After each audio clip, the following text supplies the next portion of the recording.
ومن اهتدى بهديه واستنى بسنته إلى يوم الدين.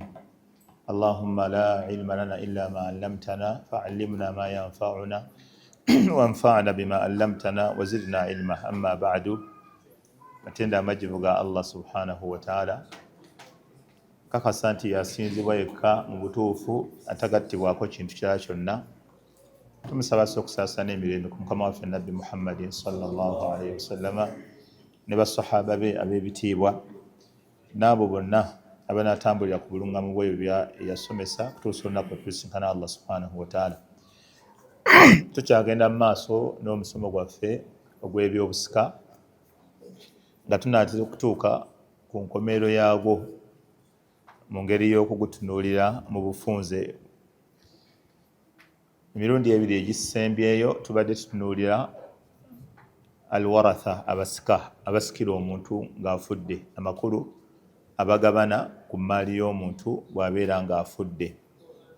Wadhakarna, era ne tugamba abantu abafuna alwarithuna min arrijaali 15, abasikira omuntu abasajja bali 15. Amakulu abafuna ku mmaali y'omuntu ng'afudde bali 15 abasajja. Oluvannyuma ne twogera alwarithaatu min annisa, abakyala abasikira omuntu ng'afudde ne tugamba bali 10. Bwe bagatta wamu abasika bonna babeera 25 be basikira omuntu ng'afudde, amakulu be bagabana ku mmaali y'omuntu aba afudde. Kati oluvannyuma lw'okubeera n'abasika 25 bonna tebasika mulundi gumu, wabula basobola okuwera, ennamba y'abantu esobola okuwera 25 n'amakumi 35 nga bonna bagenda kusikira omuntu omu, naye baba oluusi kale bayitidde mu nsonga emu nga yeebaleese. Wamma bonna abasika 25 eshariya nga bwe yabalambika bonna tebafuna mulundi gumu. Aba 25 twagamba abasembayo bali 5 bokka be bakulu, abasigala nga bonna tubagasse abakulu ennyo bali 5. Abantu abo 5 be basikira omuntu ng'afudde, era abo 5 tebava mu mmaali ya muntu yenna mu mbeera yonna abo basigalamu. 5 abo bali mu miteeko era 3. Bw'oyongera obbafunza 5 abatava mu mmaali ya muntu bagwa mu miteeko 3. Asooka atava mu mmaali yo ye maama, owookubiri ye taata. Abo bagwa mu muteeko gumu gwe bagamba nti alwalidan, abazadde abameka? Ababiri. Amakulu abo abazadde ababiri tebava mu mmaali ya muntu yenna mu mbeera yonna, basigala bakusikira mu mbeera yonna. Ku mmaali yo oba nnyingi etya oba ntono etya, bakadde bo balinako omugabo. Then omuteeko ogwokubiri ahadu zawjaini, omu ku bafumbo ababiri. Imma omusajja yafudde, mukyala we tavaamu, alina okufuna mu mbeera yonna. Ebinywezaawo omukyala twabisoma eri emabega, amakulu ebinywezaawo nti akyali mukyala wo kasita bibaawo, ebyo twabinyonyola ne tubimaliriza. Oba akyali mwami we, ebyo twabimaliriza. Kati ogwo nagwo muteeko gumu gwa kubiri. Abasembayo be baana, muteeko gw'abaana, imma mwana wa bulenzi oba mwana wa buwala. Abo abantu 5 tebava mu mmaali ya muntu by'obusika, mu mbeera yonna basigala bafuna. Abazadde ababiri ne bwe wabeerawo omu ku bafumbo ababiri, ogwo muteeko gwa kubiri. N'abaana bo b'ozaala, abaana ababalibwa nti babo twabalaba, n'abatabalibwa nti babo twaboogerako, naye abaana shariya bekakasaako nti babo bafuna mu mbeera yonna. Era tosobola bajjamu gwe ng'omuzadde, tosobola kubajjamu n'ogamba oyo omwana yankuba oluyi namugjamu temumuwanga ng'afudde. Ebyokukuba gwe wazaala bakkuba, tebiikwata ku byakusika. Ebyokukuba birala n'ebyobusika birala, emiryango ebiri gyawukana. Omulyango gw'okukuba mulala n'omulyango gw'ebyobusika nagwo mulala. abebusika tebatunuulira ani yakuba taata we oba atamukuba ebyo tebibakwatako. Ebyo bigenda mu shariya, ate shariya eri yeramula abakadhi yakuba taata we bamuwa ekibonerezo, ebyo biba bya bibonerezo naye tebibeera byakumujja mutajja kusika olwokuba simanyi yagaana ogulira taata we ekkanzu, simanyi yagaana omusasulira hijja. Ebyo byonna tebikola. Mwana mugagga n'agaana okuntwala e Makka n'olwekyo omujja ebyobusika. Ebyo tebikola. Yagaana okutwala e Makka n'omujja ebyobusika, gwe wamuzaala ekikulu kasita woba nga wamuzaala, gwe waleeta omwana akugaana okutwala e Makka akukuba, byonna bibyo. So omwana afuna mu maali ya taata we mu mbeera zonna. Waliwo osobola kumugiramu ogamba oyo yanyiiza namuzaalukuka. Kuzaalukuka ffe mu Busiraamu tetulina byakuzaalukuka. Ebyokuzaaluka tebikola. Kati abo twabalaba olw'ensonga lwaki omuzadde tasobola kumugjamu. Olw'ensonga gana amasala omuzadde si yagaba. Ensonga lwaki tasobola kumugjamu si yagaba. Ne bwakola atya si yabigaba. Webikole kubiteekaawo obirekere yabigaba. Allah yabigaba. Ensonga lwaki omuzadde tasobola kujjamu mwana byobusika. Okujjako nga wabaddewo ensonga emu ku ssatu ezimuggisaamu, imma amusse awo abajja kuvaawo, oba ayartadda alwalad, omwana avudde mu Busiraamu awo tajja kufuna, oba ayasira abdan olwokuba nga bamutwala muddu. Ezo z'ensonga zibayita mawaani'ul irth, ebijja omuntu mu busika, era twabyogera. Naye ebyo biba tebibaddeewo, ebyo ebisigadde kalaamu nnansi takola. Bagamba oli boogera ebyo tebikola mu shariya, tebikola. Omwana asigala afuna mu mbeera yonna. Tayib, ensika abantu abo betwogeddeko abataano gye basika ya mirundi ebiri. Ensika ya mirundi ebiri mu shariya. Al-irthu bit-ta'asibi, al-irthu bit-ta'asibi. Al-irthu bit-ta'asib kasooke nkiwandiike mu Lunyaanyimbe Oluwarabu. Al-irth bit-ta'asib, at-ta'asib, al-irth bit-ta'asib. Enegundi ya Haji Yusuf oloweze wandika ensika. Muteeko ogwokubiri al-irthu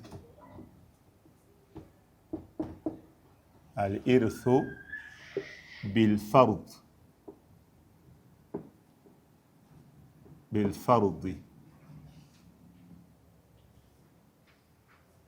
Eno al-irth bit-ta'asib ebetegeera huwa al-irth bila taqdir. Omuntu al-irth bit-ta'asib huwa al-irth bila taqdir.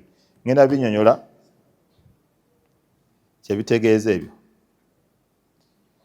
At-ta'asibu baba bategeeza qarabatu jihati nasabi wama fi hukmi yaqtadi al-irth bitariqi at-ta'asib wa yusamma al-warithu bihi asiba. Era aba asikidde kweyembera bamuyita asiba au asaba. Wa huwa kullu warithin laysa lahu nasibun muqaddar. Ye muntu asika nga tayina al-irth bit-ta'asib وهو الإرث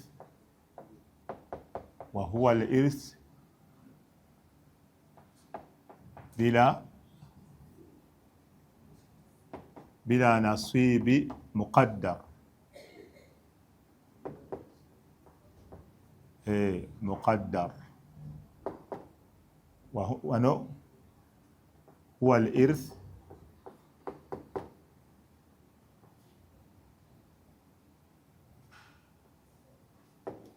عن طريق الفروض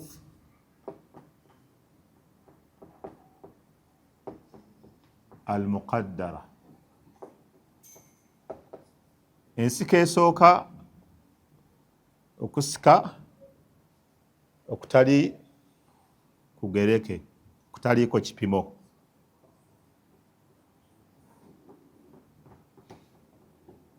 Nokusika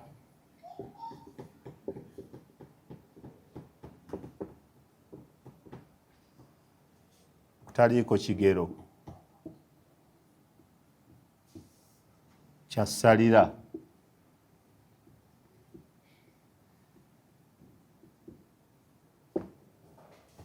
ate ensika ey'okubiri okusika okw'emigabo.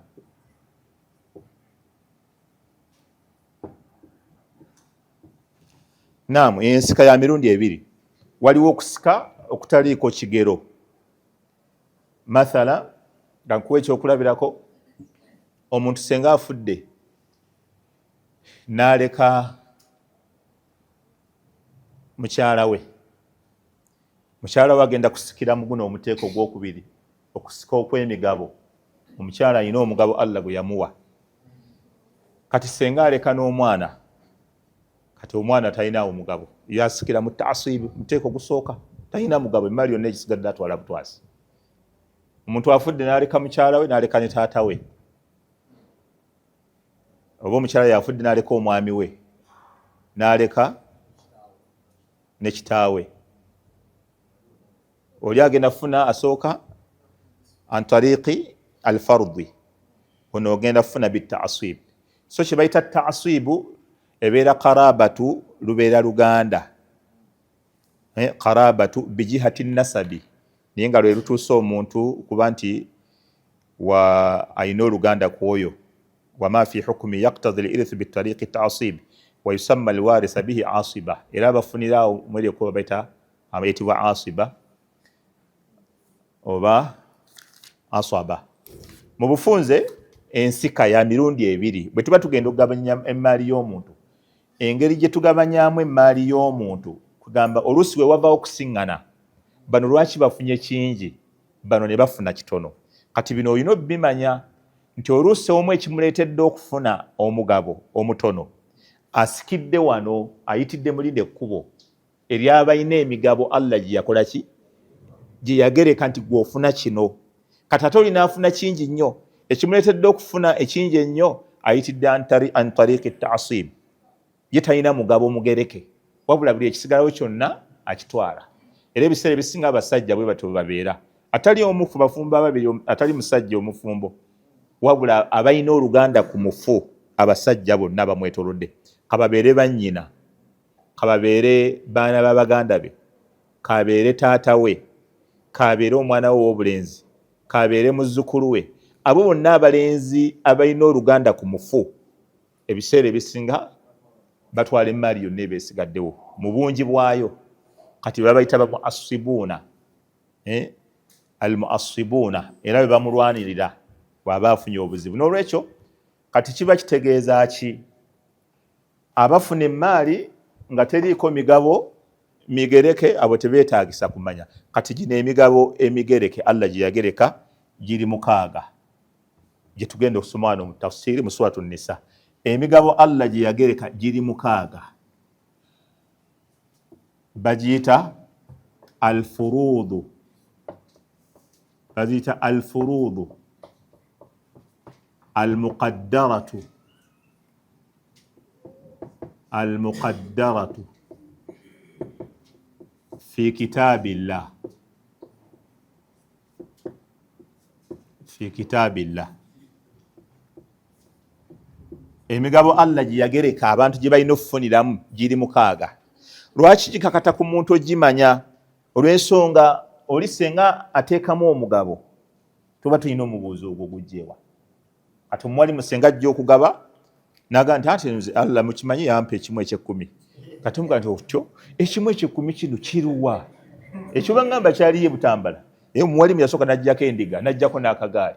Kati Eyumba Sekankata yali akyali mulamu yennyini, yaŋŋamba Sheikh Nkata Emityana, n'aŋŋamba omuwalimu yasooka n'asala emiti gy'emmwanyi, n'agamba okusaliza wano gino emiti egiri eno kye 1/10 ekyange eky'omuwalimu. Kakati tugenda kugabana eyiika zino ezisigadde. Kakati omuwalimu baba balina okumukunya bamugambe nti gino 1/10 oba 1/7. Omuwalimu asooka oba omwana omu n'amuwa 1/7. Kati gwe bwe tukuwadde 1/7 oli eri ku lusalosalo, kati 1/7 kiba kyagala kimanyike akisimbula wa? Otegedde? Abantu engabana gye bagabanamu tesukka migabo 6.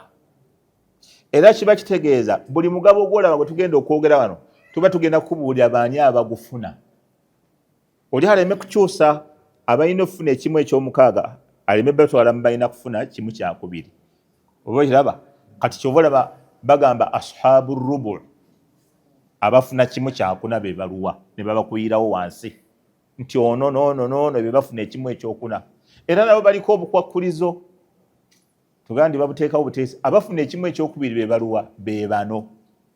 Era nabo balina obukwakkulizo obufanyisa ekimu ekyokubiri. Famathala kankuwa ekyokulabirako, omuntu senga afudde n'aleka omwana ow'obuwala n'aleka ne mukyala we. Kaakati ono omuwala afuna kimu kyakubiri naye waliwo obukwakkulizo bwe tumala otutunuuliro kimuwa. Mathala adamu wujudi alfaru alwarith, wateeka okuba tewali mukadde azaala ono afudde. Okiraba tugenda kutunda taata nga taliiwo. Ekyokubiri adamu almuasib, adamu almuasib tugaa sisita woyo afudde kutwogera ku kati ne bwe tuba twogera ku mwana we nakyo kisobola okukola obuwala. Kati tugamba adamu almuasibi lahu nga talina mulenzi bwe bagatta nga bali mu ddaala limu. Kati obwo bukwakkulizo bubiri. Talina waggulu musajja amusinga ddaala oyo omuwala. Ekyokubiri tewali bwe bali mu ddaala limu amakulu talina mwannyina brother ne sister. Okiraba bwe wabeerawo brother we tagenda kufuna hafu, abo bagenda lidhakari mithlu hadhi lunthayaini. Kati olaba omuwala nti alimba ashabu nisfu. Ekiraba alimba funa ekimu ekyokubiri neddi lwakifuna obukwakkulizo bubiri bumala kutuukirira. Kati n'olwekyo buli betuwa nti bano bafuna kimu kya mukaaga wabaawo obukwakkulizo basobole okufuna ekimu ekyomukaaga. Kati idhan tusooke tutunuulire emigabo gino Allah gye yagereka gye bayita alfuruudu almuqaddaratun fi kitaabillah. Emigabo Allah gye yagereka mu Qur'ani ng'abantu gye balina okufuniramu emmaali ey'ebyobusika. Suratu Nisa Allah subhanahu wa ta'ala agamba, suratu An-Nisa. Katusooke tutandikire wano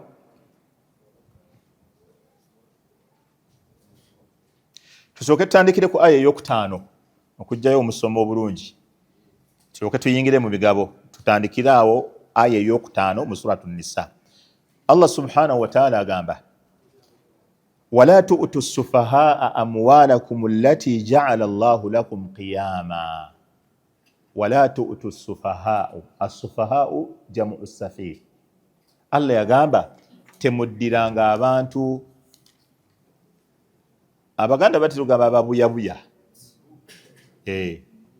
naye mu Luwarabu bagamba huwa alladhi la yuhsinu at-tasarrufu, huwa alladhi la yuhsinu at-tasarruf al-maliya. Ye muntu atasobola kudiringa na ssente, kudiringa bulungi nga bw'omuwa genda ogule otunde nga tabisobola, yabira safihu.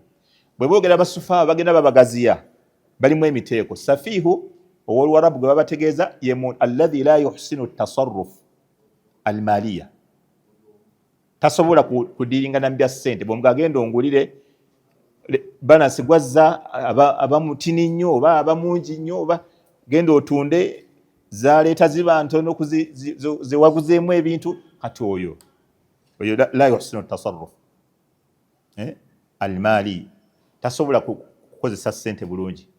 Basufa muyingiramu abaana abato nga tasobola kutunda nagula kugaba change ba balance. Oyo la yuhsinu tasarrufu lisigarihi, olw'obutowe abera safihu. As-safihu abayi bayingiramu omunywa sigara bagala yabira safihu kubanga atagula sigara namuguze sente ze ate nazocha nazifuwa mu bbanga bwati. Kati bagamba yo safihu naye omukasira akola sente nagula nafuwa bufushu nazifuwa mu bbanga. Kati idha lam yakun safiha boyo abatabira safihu wanabira safihu. Kati abantu abatamanyi kukozesa bulungi sente nga zoonona ekintu eky'essente ntono akigula nyingi bwe batyo tebabwa ssente. Kati wano baba bategeeza omuntu oba olaba tategera bulungi, tasobola kugula, tasobola kutunda, tasobola kudiringa na ssente bulungi, ne bwoba omuwa nga ssente azoonona aslan asobola okuba nga aliko nisbatu asafaha kabira, asobola okuba nga aliko percentage ya ekyo nga nene kati naye tomuwa omuwula ssente buli kaseera azonoona, omuwula ssente azonoona, omuwula ssente azonoona, kati ate bwakomawo safiihu oyo kuba tamanyi zikozesa, buli kaseera abeera mu kwewola essente n'ateekako mu nsawo ne zizimba. Edda emirembe giri egiyise gyabagisula wali emabegako myaka 15 abasajja baali batambulanga n'ensawo nga bazimbizamu n'ebiwaleti nga bizimbye bwe biti. Ogwo n'omulembe nagwo twaguwona ate nga bapakire oba bateekayo biki n'apakire n'ensawo n'ezimba neno n'apakira n'ezimba ne batambula awo ku street nga Haji yenna adigida azimbize n'ewaleti neno azimbiza. Oba ogwo omulembe nagwo gwalagawa tegubadde wala guli kumpimpi awo siwala era mukyali mu bakaaya ebisigalira bya gwe nalabye nga agitumbiziza ensawo bwete. Kati mulimu abantu abeewolawola ku ssente nga bazimbye nga munene azimbye atambule ng'akola ki ng'abaga nti ensawo musajja ayinamu. Kati Safiu ateeka muno ssente n'azigaba zonna n'azimalawo n'aziguliramu abantu soda ne bazinywa. Kati oyo tebamuwa abeera Safiu. Naye almuhimu wano Allah subhanahu wa ta'ala bagenderera wano mu kwogera be baana abato abafiiriddwako bakadde baabwe nga tebannasobola kukozesa ssente bulungi. Kati nga gwe wa famire asigaddewo tokwata ssente n'oziwa abaana abo nga bakyali bato. Okitegedde bulungi? Wakadhalika ne bwaba mukulu naye nga bw'omulaba ebya ssente tabikola ki? Tabitegeera. Imma lidhaafin fi aqlihi, ayinza okuba ayinamu obwongo obutonotono, entegeera entonotono, oba olusi avaako n'akomawo bw'atyo. Kati Allah agamba wala tu'tu sufahaa amwalakum, abantu ababuyabuya temubawanga ssente zammwe allati ja'ala Allahu lahukum qiyama, ezo Allah ze yafuula nga ze ziyimiriddeko amaisha gammwe. Qiyama yani empangaala yammwe, obulamu bwammwe Allah yabufuula nga buyimiridde ku ssente ezo. Era abamanyi bagamba wano lwaki Allah subhanahu wa ta'ala zino ssente zabamulekwa. Naye ate Allah subhanahu wa ta'ala yaziyita zaffe wala tu'tu sufaha amwalakum, temuwa abantu abatamanyi ssente zammwe. Ate nga ssente z'abaana sibe kiri, naye Allah n'aziyita zammwe. Abamanyi bagamba nti wahadha yadullu, ekyo kiba kitegeeza nti anna shari'ata al-islamiyya, eshariya eno ey'obusiraamu jaat lihifdhi almaali fi lmujtama, yajja okukuuma ssente zibeere mu society nga mweziri, lima fihi min qiyami masalihi lummat alayhi, kubanga amasalihi ga umma gonna bw'ogatwaliza wamu gatambulira kuki?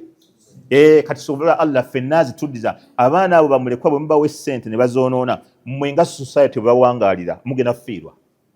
Okiraba? Bagenda zoonoona. Kati Allah n'aziyita zammwe mutwale obuvunaanyizibwa obuzirabirira, kubanga nammwe bwe zibeera mu society mukola ki? Kati kiriya kivudde bulungi. Allah n'aziyita zammwe. Era kyobola min daruriyati al-khams, ebimu ku bigendererwa by'eddiini ebitaano mulimu hifdhul maal, okukuuma ki? Okukuuma essente. Kyekimu ku bigendererwa by'eddiini. Eddiini ekuuma essente zibeere nga mweziri mu society, mweziri mu society abantu bwe bawangalira ssente weeziri. Era balaba omuntu ng'azoonoona ne bwe ziba zizze, eshariya ejja n'emukugira. Mu nsi ey'obusiraamu eshariya ejja n'emukugira nga ddala ssente zizze naye balaba azikozesa bubi nga bamuteekako bagita batya? Kaviire tebakubya ttaka baani bamubaninga kyonna kye bamuteekako ekikulu, naye ekikulu mu Warabu bakita hijiru, mu Warabu bakita hijiru, bamukugira gwe togukizibwa kugula, oyagala gula wono simanyi kayita sanani wataaka anaataakira eri ajjobbirawo kati gwetaaka naye nga sente zizo waddoge sente zizo naye wattaaka eshariga wattaaka bw'oba oyagala yaba akugulira kuba yamanye ettaka eddungi, amanyi n'awatali walungi, awatali lutobazi, ebyapa ebituufu, obuyinja obutuufu abimanyi. Kati baga wooli lwaki gw'oli safiihu? Kati essente tuzaagala zisigale nga weeziri. Era kyobola ne Umar ibn Khattabi yagamba abantu abalina emmaali y'abamulekwa nga bagirabirira, yabagamba tajiru fi amwali lyataama, emmaali y'abamulekwa mugisuubuze hatta la taakulahu as-sadaqa, zakere mejjiri egimalewo, kubanga emmaali y'abamulekwa bubeera obuwumbi 10 nga mukadde bwe yabalekedde, abazzaka bajja kujja batwaleko guno omwaka. Kati ate tugamba abaana bakyali bato tujja gibagabira eri nga n'omwaka ogujja imaamu akomawo, emmaali yo kasiteeba nga weeri ng'era akola ki ng'akutulako ogundi ettundutundu lya zaka nga n'omwaka ogujja ye zimala kuggwawo oba ne zikka wansi wa niswabu nate tubalese.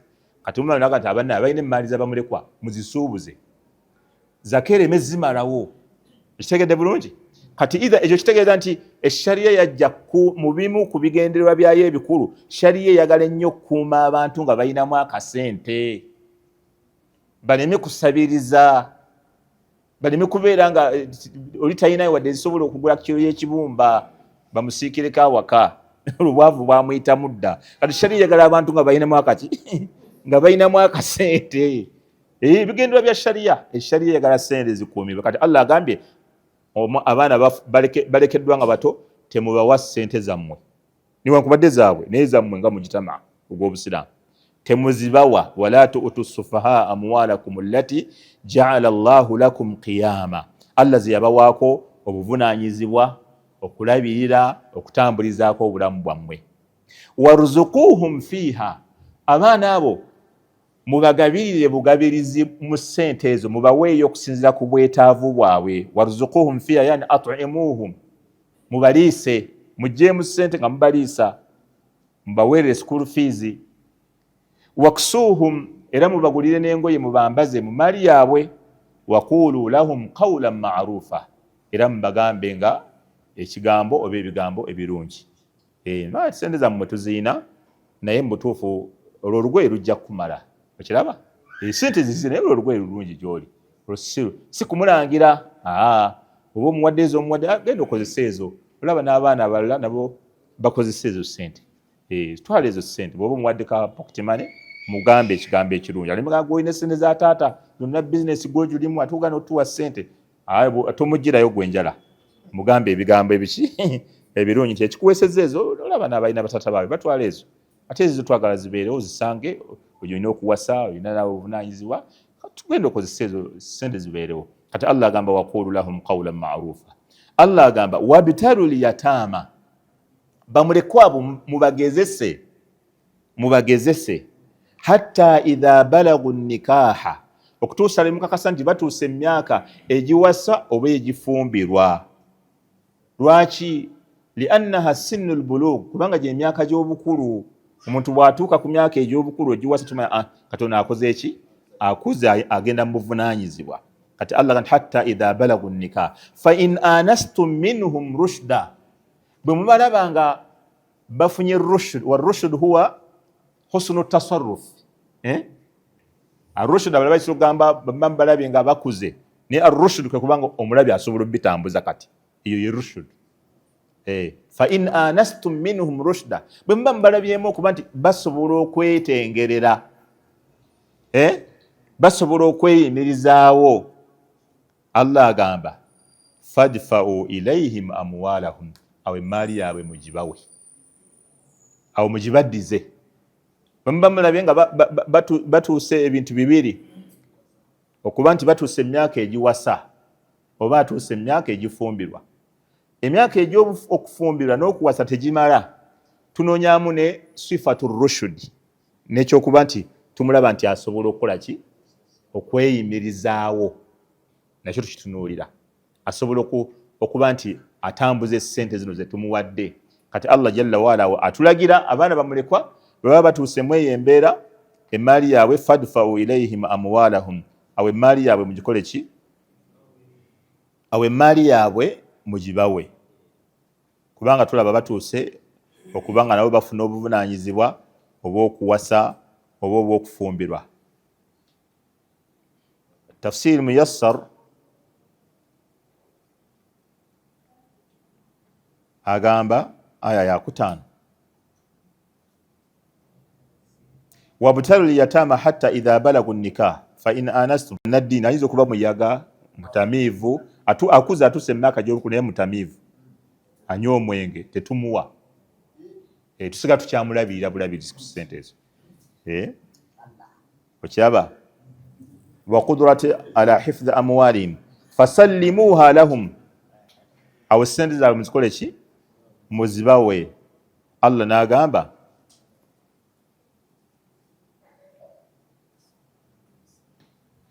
wala taakuluha israfan wa bidara temulyanga emmaali y'abamulekwa mu mbeera ey'okudiibuuda n'ekukola ki n'okubeera nga mwonoona n'okugimalirawo ddala.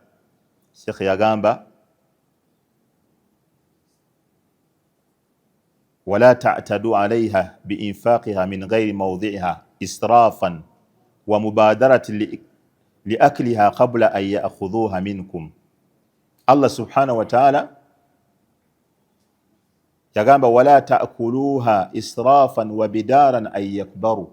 Siyo temulyanga ssente z'abamulekwa mu ngeri ey'okudiibuuda wa bidaran an yakbaru n'okwanguyiriza nti si kulwa abaana bakula ne bagisanga ne bagitusaba kukiraba era bangi bagenza okukula nga emmaali yaabwe ng'omusajja yali mugagga muzibu naye nga Allah yaleeta fitina abaasigaza emmaali baali bantu si balungi emmaali ne bagirya kivubi abaana bangi bagenza okukula batuuka okwanjala engalo nga emmaali yakola ki kati Allah yagamba nti wala taakuluha temugiryanga israfa mu mbeera ey'okudiibuuda wa bidaran n'okwanguyiriza ayakbaru nti si kulwa bakula ne bakola ki ne bagisanga ne bagitusaba nti katugirye nga tebannabakula.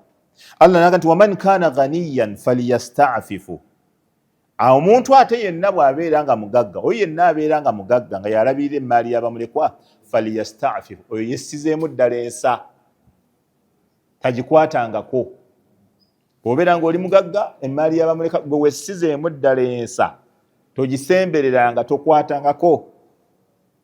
N'agamba waman kana faqira ate oli bw'aba abadde mwavu kale nga yalabirira emmaali ye taata omuto naye abadde mwavu naye muganda we yaleka emmaali nnyingi y'abaana ate yagirabirira ate mwavu kati Allah yaga nti falyakul bilma'rufi oyo alyeko ku mmaali y'abaana abo naye bilma'rufi mu ndya eki ennungi. Ebyokulya bino nga mubyagadde abamanyi bavunula endya eno gye baali bategeeza abamanyi abamu bagamba kwe kubeera ng'omaze kakasiza ddala nti awaka temuyinaawo kyakulya n'abo abaana bagamba kye baba bategeeza wano ng'omaze kakasiza ddala nti temuyina kye mugenda kulya ate abaana bali awo waka kati awo n'ogulayo emmere okusinziira ku bwetaavu obunaabamala enkyoyiiye kuba gw'ovunaanyizibwa okulabirira amakaago so oli eyafa ekiraba kati olina kuleeta kigero ekibamala alisiga nti kati kangule bingi lumu oba nfunye ka chansi ak'okuba nti n'ogenda lumu n'obiyoola lumu ogulayo ekigero eky'obwetaavu obuliwo kubanga abaana abo weebali. Kati Sheikh yagamba waman kana sahibu mali minkum falyasta'fu bighina wala ya'khudh min mali yatima shay'a. Omuntu yenna bw'abeera nga mugagga emmaali y'abamulekwa tabaako kakwatako. Waman kana faqira falya'khudh biqadri hajatihi inda dharura akozeseeko ku mmaali y'abamulekwa okusinziira ku bwetaavu bwe naye inda dharura nga wabaddewo bimusobedde bibadde bimukutte embeera yabwa naakola ntya awo naakozesa. faidha alimtum annahum qadiruna ala hifdhi amwalihim ba'da bulughihim alhulum wasallamtumuha iyahum ilayhim fashhidu alayhim. Allah n'agamba nti waman kana faqiran falyakul bilma'rufi faidha dafa'tum ilayhim amwalahum bwe muba mubawadde ssente zaabwe ng'ekiseera kituuse ekyabamulekwa ne bubaddiza ssente zaabwe fa ashhidu alayhim muleeteewo abajulizi.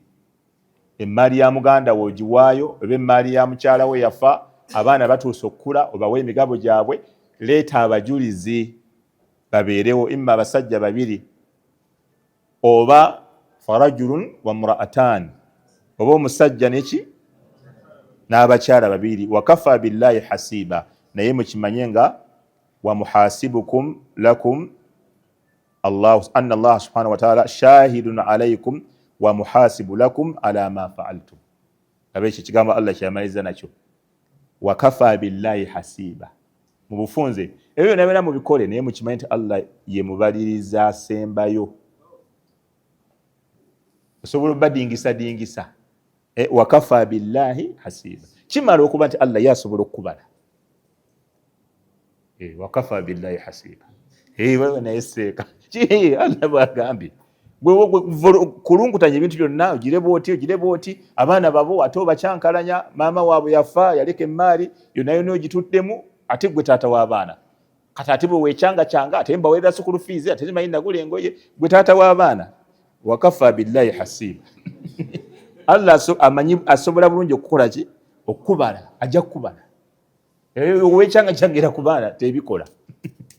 Wakadhalika n'abakyala bwe batyo, oluusi bakka ku maali y'ababba baabwe abaafa, abaana bagenda okukula nga omukyala yafumbirwa dda n'awalala, emaali yonna bano bagenda okubanja basula. Naye taata twawulira nti alina ebbenzi etya.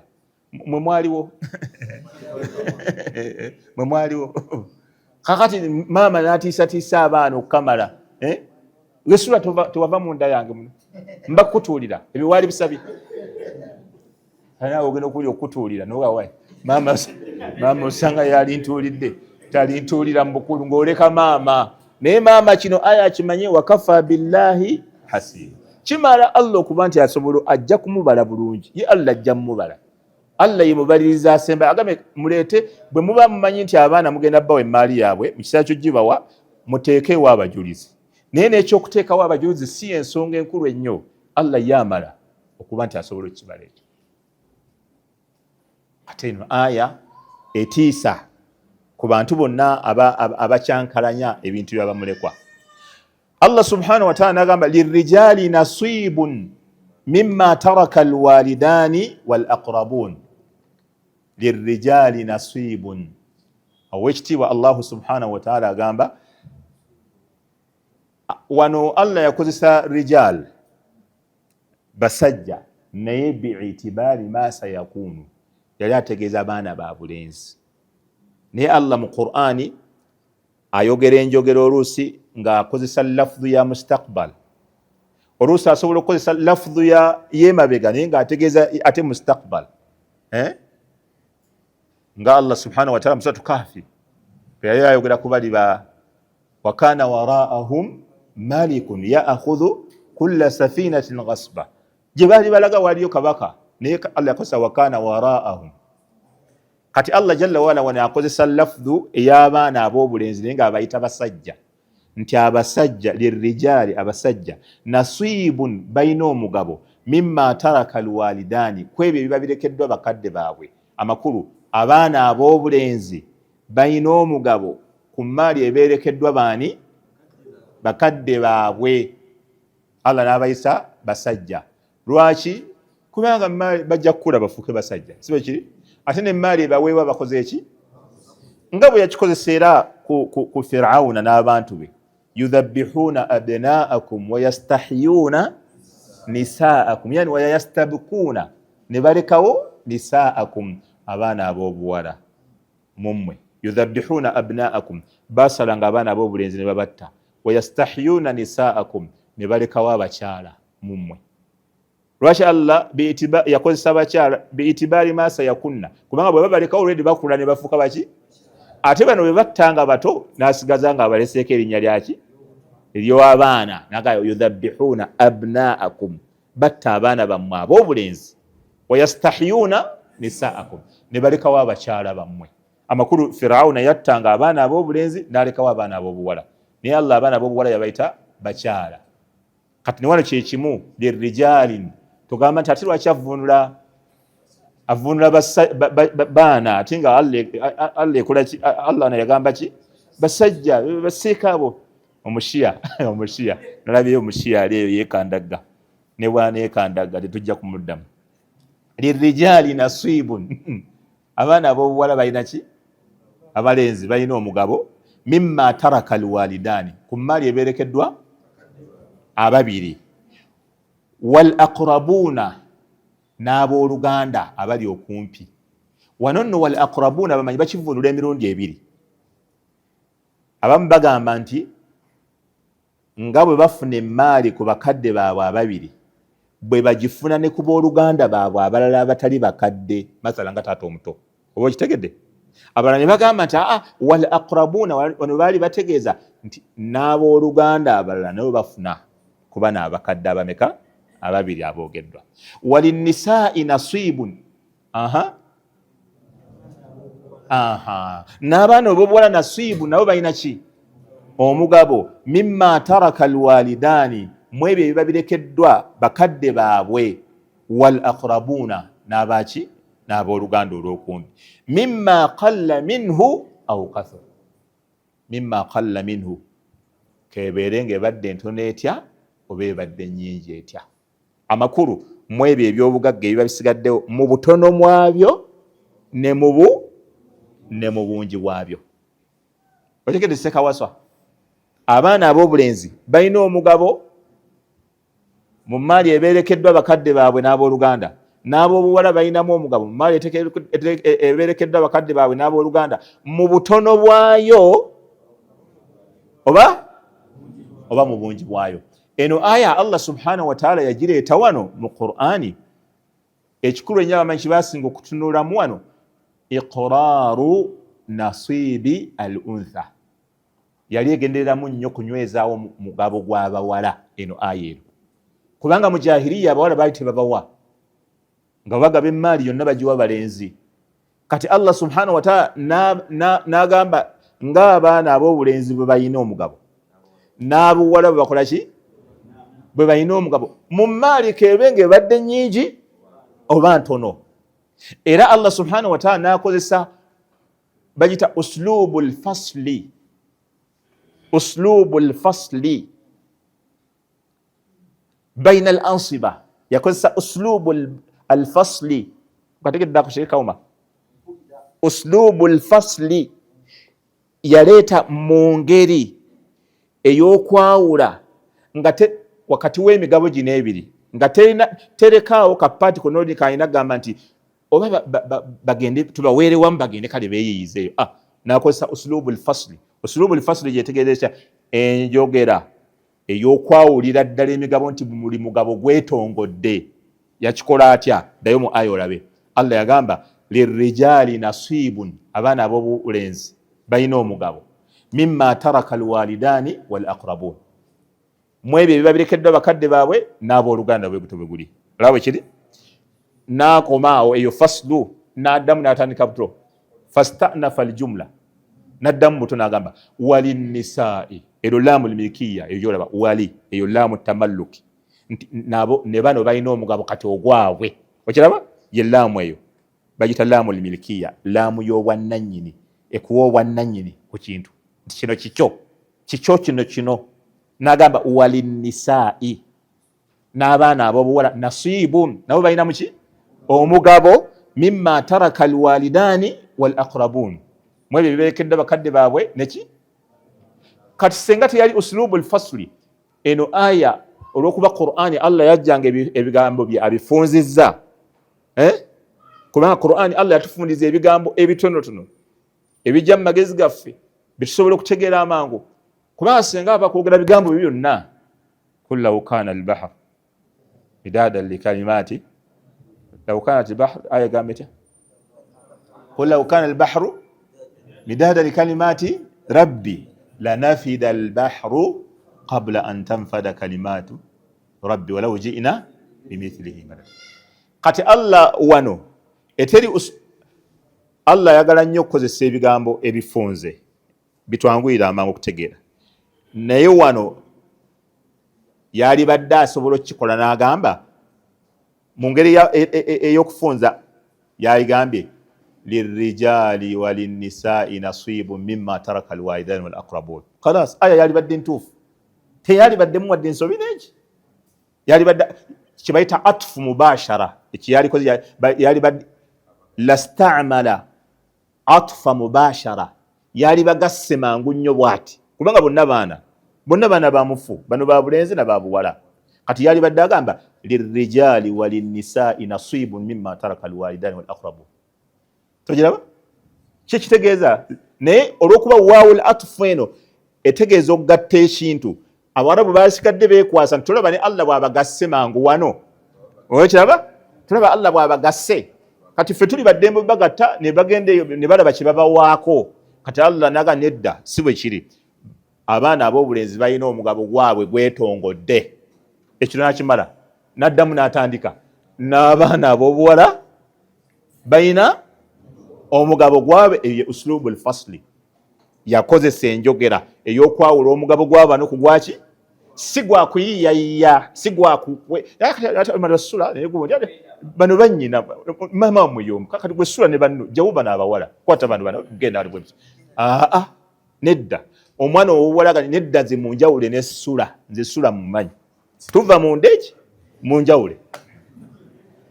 Ayina hakki olwa aya eno, kubanga aya yamukola ki, yamwawula nemuwa omugabo gwe. Yaga sula nkimanyi taata waffe y'omu ne maama waffe y'omu, naye timutwawule bawali mu muvibano nga musimbe oluwanyi, era tumala dusimba.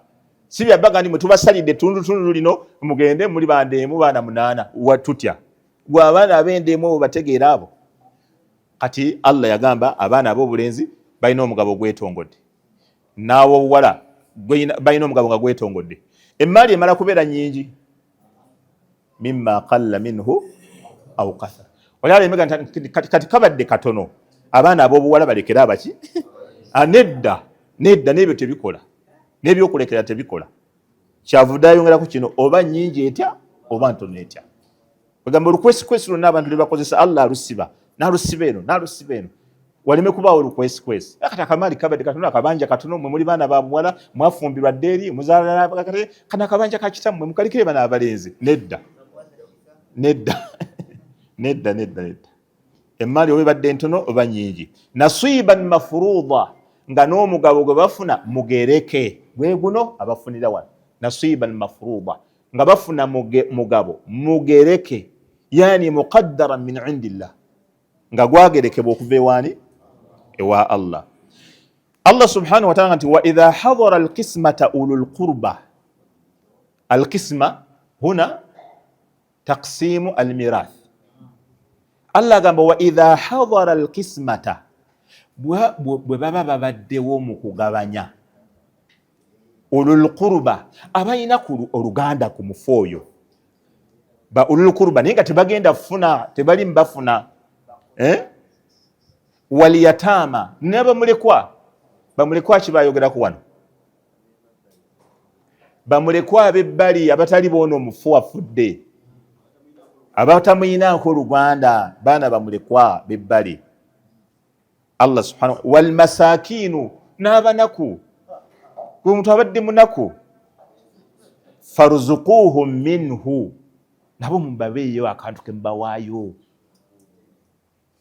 Okitegedde? Nawe weesooza. Eno emmaali Allah tabaraka wa taala gyayogerako ey'omuntu abadde omugagga ennyo. Tuli ffenna mmaali ebadde nnyingi, waliwo emmaali gye bagabanga mutuufu omuntu abadde n'emmaali nnyingi nnyo. Waliwo omusiraamu omugagga bamuweerezaako omusomo ogwa wiikisi 2 emabega, n'aŋŋamba naye seeka kati ffe ab'emmaali ennyingi tosobola kujja n'ogabamu ebyange nga nkyali mulamu. Bw'atyo yaŋŋamba tosobola kugabamu yange nga nkyali mulamu. Aligabyemu neddaba.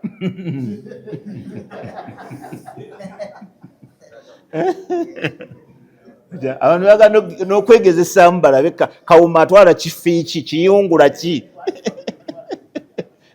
Ani atwala ebintu akutunuulire nga mu maaso ng'okyali mulamu, ng'amanyi n'omugabo gw'ogenda okufuna ku mmaali ye, omumaleko emirembe, ng'akulaba n'okulaba itundutundu ly'ogenda okufuna ku mmaali ye eddenezibu. Pressure zijja muttira bwereere. Ebintu abyesonyiwe yabirekere Allah yabigaba. Kiraba kati alimuhimu emmaali bw'eba badde ya muntu munene oba muntu ayimiridde, muganda wange Omar Katongola akozesa kuyimirira, yagase kasiyimiridde, oba naye siwulira nga lwagamba ninyimiridde ekyo nja mubu ate nakyo nja mumubuuzaamu mbalu nti oyimirira ddi kuba lwebaawo amasala ga siyimiridde aba yimiridde ono omutuzigira lwaba okiraba alimuhimu kyetwagalamu emaali y'omuntu ng'abadde ayimiridde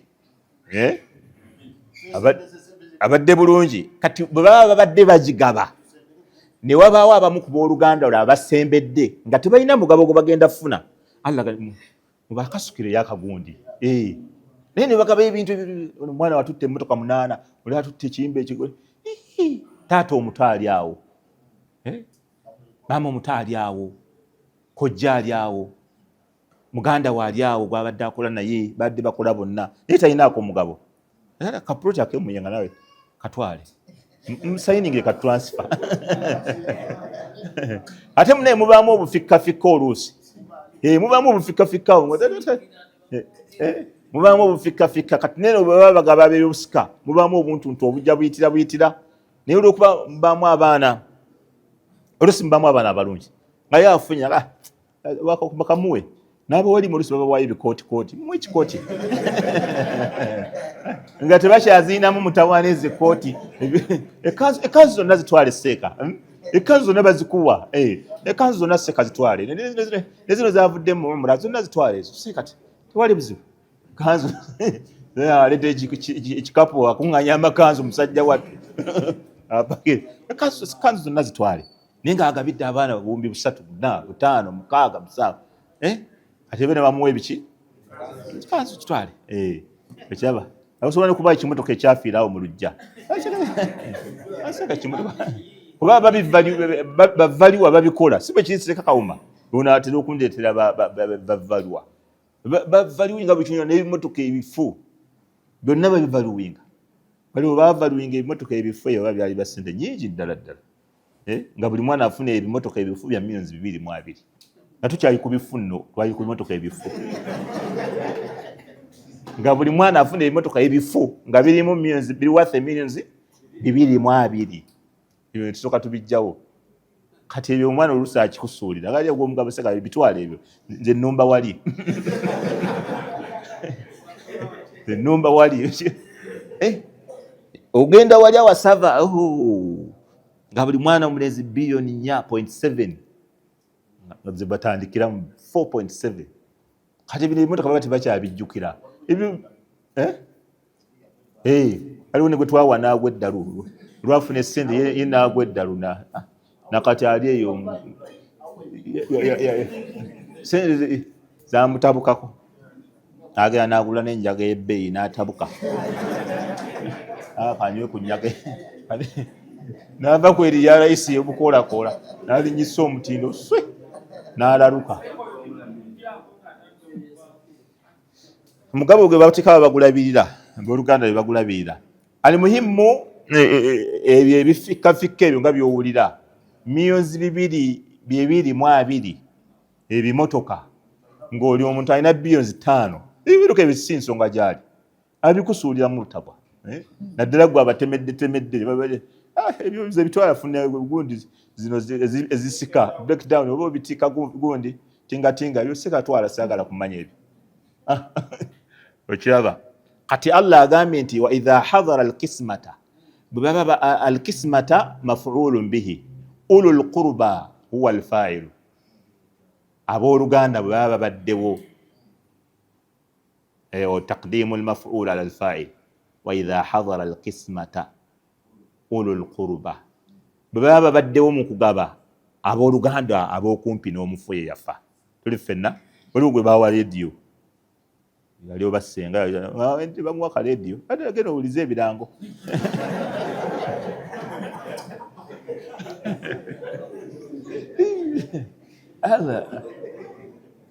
bamuwa kirediyo taata muto basenga twala radio nga teri naajagala atwala radio n'akasawo ako gundi taata ke yayambalanga ne bamuwa radio n'akasawo naye n'avaawo kati wa idha hadara alqismata baba baddewo mukugaba ulul qurba abaina ki oluganda ku mufu wal yatama n'abanaku abalala bamulekwa abalala bateesobola wal masakinu neki ne bamasakinu farzuquhum minhu mubagabireyo ko mu maali eyo waqulu lahum qawlan ma'rufa ate bwe muba mugibawa mubagoberezeko ebigambo ebirungi si ebyo genda owulize ebiryango naye kasamba natera okubika muwerekerezeko ebigambo era wazze wano ng'osuubira nti era tunakuwa ate oyagala otuloga mutwale gundi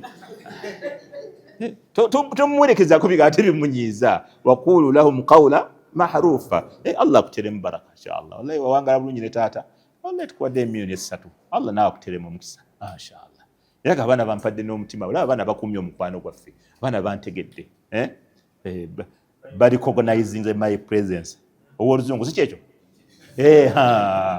ba recognizing the presence ye nakati abaana badde balungi bazibu babadde bumanyi bankutudde baasi baddewo abaana bategedde tubadde tuyambagana nekitaawe tubadde tutambula bulungi kati Allah kyagambe mali bwe babadde nnyingi nnyo nga waliwo abasembedde mubala balina oluganda koona omufu abadde muganda we abadde taata we omuto abadde mwana wa muganda we yamulabirira yabadde amuweerera yamukuzizza abadde haji yadde amuyimirizaawo okiraba kati abo eno babayita ba beneficiaries waliwo abalala babadde si kyekyo oluzungu lujja kuyitirira nno mu ddalasa bali abadde badependinga kuona omufu dependents bano kati abo si kyekyo kyenyini dokita agambye kyekyo dokita Makerere bwayagamba gwe mulutazo oyogera ki oba tulina kyotugamba badependents ababadde bakola ki ababadde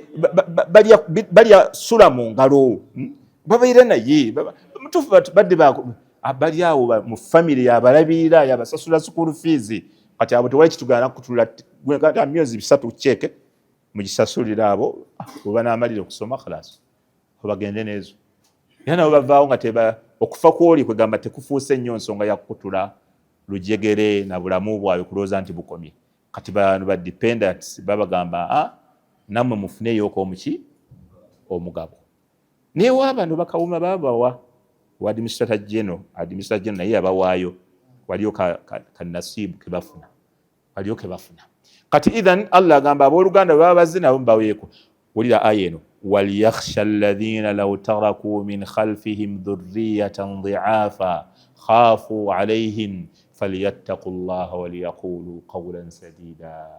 Allah akbar. Nabagamba tewaliwo aya zirimu kulabula nga ayati z'ebyobusika buli wamaliriza bwati ng'ateekawo okulabula okw'amaanyi wano wakafa billahi hasiba laba wamaliriza ensonga kati ne wano n'agamba waliyakhsha batye nnyo alladhina abo law taraku min khalfihim dhurriyatan dhi'afa yani sigara.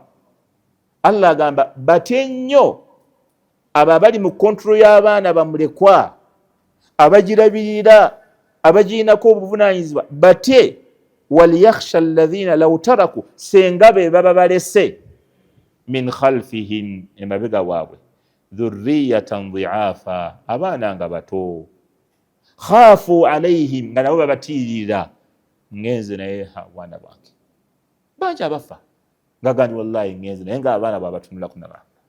Allah saba babeerewo kati Allah gafali yattaqullaha waliyaqulu qawlan sadida.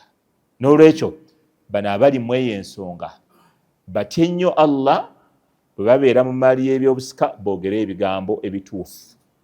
Eno maali si yange, eno maali yo. Ng'otya nti senga babadde bange nga nze mbalese nti nga baki nga bato. Eyo nzivunula esooka. Kangene ku nzivunula ya Aisaru tafasiri. Nawe yavuna aya. Lwokuba aya erimu kulabula yagamba waliyakhafi alladhina law matu batye nnyo abo singa baba bafudde wataraku min khalfihim abnaan sigara ne baleka emabega waabwe abaana abato dhi'afa khafu alayhim adh-dhulma nga babatiisa okubalyazaamaanya wadhiyaa n'abaana okubulaawakana n'ensi n'abo beesigaddewo wa husni tarbiyatihim n'okubalira obulungi abaana abo kubanga basigadde baana baki bato wa daf'u al-adha anhum n'okupreventinga ebiyinza okukosa abaana abo okubalwanirira abo baana bange siga nti baana bagunde la abo baana bange waliyaqulu lahum qawlan muwafiqan lil'adli walma'ruf bogerenga eri abaana abo ebigambo ebikwatagana naki n'obwenkanya n'amazima aya teyawukanye nakyeŋŋambi naye wano mu bufunze Allah alumiriza abantu abali mu maali y'abamulekwa nga be baliwo mu kugigaba be bagirabirira Allah agamba mutye ng'akuba ekifaananyi agamba tya singa ggwe ofudde naawe n'oleka obwana obwo nga buto ng'obutiirira nti abaana bange bayinza okwonooneka bayinza obutakula bulungi bayinza obutasoma ddiini bayinza obutaddayo kulya kanyama kati naawe nga bw'otiirira abaana bo weeteeka embigere by'oli afudde abaana abo bayise bulungi abaana abo emaali yaabwe ogikuume abaana abo balabire ibtigaa mardaatillah ng'onoonya Allah akole ki akusiime Allah subhanahu wa ta'ala n'agamba inna alladhina ya'kuluna amwala al-yatama dhulma okunako kulabula kulala mazima abo abali emaali abamulekwa mu buli azaamaanya innama ya'kuluna fi butunihim nara bakimanye nga nti mu mbuto zaabwe balya muliro gwe bateekamu mu mbuto zaabwe balya muliro gwe bateekamu wasayaslawna sa'ira era ne bwe kinaaba ki ne bwe kiri baki bagenda kuyingizibwa omuliro sa'ir yaani omuliro gwe bayita sa'ir gwegu harraqa ogwokya ennyo shekhe yagaa nti inna alladhina ya'taduna ala amwali al-yatama mazima babalumbagana emaali y'abamulekwa ne bagirya fayakhudhunaha bighairi haqqi ne bagitwala ne bagikozesa watali mazima innama ya'kuluna naran muliro gwe baba balya tataajja fi butunihim nga guli mu mbuto zaabwe gutokota yawma alqiyama kunaku lw'enkomerero bagenda kuvaayo nga gutokota nga guli mu mbuto gutokota wasayadkhuluna naran yuqasuna harraha bajja kuyingira omuliro jahannama olubabu ogwokya ennyo al ansiba al an baite tukoma darusu baite komaawo olwaleero bwe tukomaawo wabi si wabi kubanga kakati tugenda okuyingira okutandika okutematema emigabo kati wano wegitandikira gino gitwogerako alfurudu as-sitta wala shakka akhadna shay'a min at-tafsir katawti'a wa muqaddima li hadhihi al-ansiba nga muqaddima introduction eyaki y'okugaba gino emigabo gye tugenda okugabana biidhnillah n'olwekyo ayati ezo nga muziwulidde zirimu okutiisa abantu abalabirira emaali y'abamulekwa obutagidiibuuda abaana okubawa haqqi yaabwe okubeera nti Allah agenda kukubala ku lunaku lwa qiyama okubeera nga wonna woolira emaali y'abamulekwa guba muliro gwolya n'olwekyo buli yenna ekyo kiyingiramu n'abawalimu bennyini abagigaba okuba nti tafuuka nsonga eyambako ey'omuntu omu okuba nga alyaza amaanyi abalala kubanga mulimu amagamu ng'omuwalimu basobola omuwa ekyojja mu miro si abawalimu bano abaagundi naye abawalimu bali abeegundi nga basobola omuwa ekyojja mu miro n'amutemera egwe waliwo seeko omu yaŋŋamba yali yakatuuka bw'ati omwana n'amusimbula ekikonde bw'ati agenda okwanjuluza nga mulimu 5,000 n'amugaa sheekhe bw'oba otema wano ku kkubo ondabiranga ddala nteekera ddala nga ku kkubo kakati ebyo abaana abamu babikola bannamwandu abamu basobola okuba balina essente nnyingi n'ayita omuwalimu n'asooka muwayo $10,000 bintu ebimu bibaamu ssente nnyingi omuwalimu basobola omuwa $10,000 n'amugamba eno ennyumba mu mbeera yonna bw'omanyi bw'ona okikola ebisigadde mbikulekedde kati ezo $10,000,000 ziyiza okwogeza omuwalimu oludikya aya nasoma nga azive azidde Ibn Umar yagamba, Saad ibn Abi Waqqas yagamba, Abdullah alhamdulillah bagamba ki sekayogera kye bagamba nga takyogera ng'ajuliza basahaba agamba 50 omulundi ogwo naye nga bye bayogera tabyojjayo. Mama ummuka nafuka ummuka mama mujaba kati nekireeta obuzibu. So sente ezo wallahi simanyi gye zaava, zaleeta obuzibu, abantu bakyusa ebintu byonna.